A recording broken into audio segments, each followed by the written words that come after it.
بسم الله الرحمن الرحيم. السلام عليكم ورحمة الله وبركاته. اخوانا عاملين ايه؟ يا رب تكونوا بخير. في الحقيقة بعد ما شفنا الاحتفالية الكبيرة العظيمة في افتتاح مقر جديد للنادي الاهلي، وسمعنا كلمة الاسطورة كابتن محمود الخطيب اللي ادى فيه درس كبير في الادارة وفي حاجات كتيرة جدا تمارس في النادي الاهلي، يا ريت نادي الزمالك ومرتضى منصور يتعلموا منها.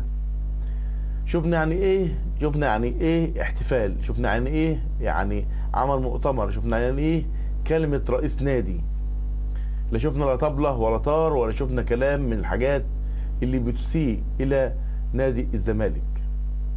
النهاردة كانت احتفالية كبيرة بمقر جديد للنادي الاهلي، وده ان شاء الله مش هيكون اخر مقر، هيكون في مقرات اخرى. وزي ما وعد كابتن محمود الخطيب انه جيل بيسلم جيل ورئيس بيسلم رئيس، والنادي الاهلي منظومه متكامله، كل رئيس نادي بيجي يكمل اللي بعد منه واللي بعد منه، كلها مسيره واحده في خط سير واحد.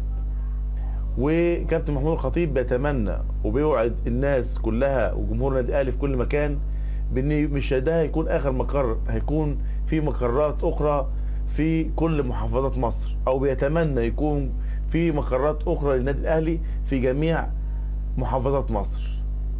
فيعني لما تيجي تتعلم المنظومه النادي الاهلي، اما تيجي تتعلم ازاي تكون مؤسسه في النادي الاهلي، كل الشيء الجميل الرياضي كله هتلاقيه ان شاء الله في النادي الاهلي.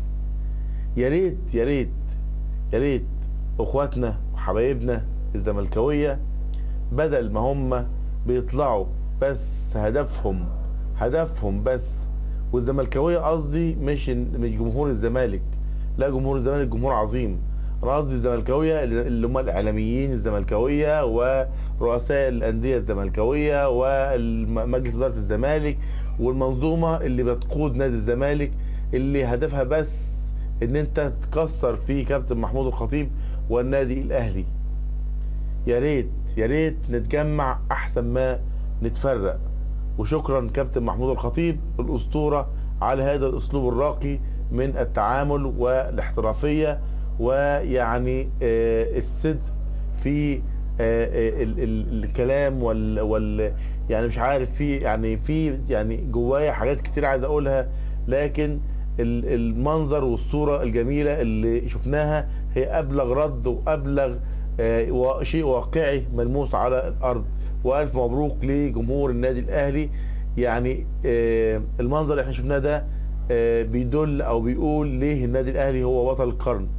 بطل القرن مش بالكؤوس ولا البطولات، لا، بطل القرن بمنظومه متكامله. شكرا كابتن محمود الخطيب، شكرا مجلس اداره النادي الاهلي، شكرا جمهور النادي الاهلي.